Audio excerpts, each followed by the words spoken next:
MLA మన దగ్గుపాటి ప్రసాద్ అన్న సూచనలతో 47వ డివిజన్లో మన దాదు గారు తెలుగుదేశం పార్టీ నాయకులు అవగాహన ప్రజలకు కలిగించాలని ఒక కార్యక్రమం చేపట్టారు. ఈ కార్యక్రమము అంటే నగరంలో తరతరు వీధులలో చెత్త చెదారము షాపులు కానీ ఇండ్లు కానీ రోడ్లపైకి కాలువలోకి వేస్తున్నారు.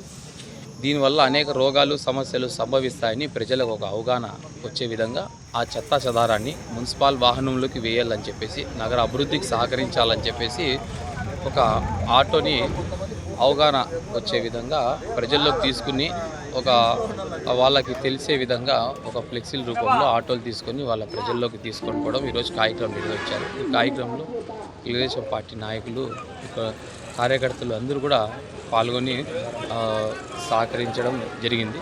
అలాగే మన గంగారామన్న కూడా ఇక్కడ ఈరోజు ఈ ఆటోని వెళ్ళడానికి ప్రారంభించారు. చాలా సంతోషకర విషయము. ప్రతి ఒక్కరు కూడా ఈ అవగాహన ఇలాంటి కార్యక్రమాలు చేపట్టాలని కోరుతున్నాను.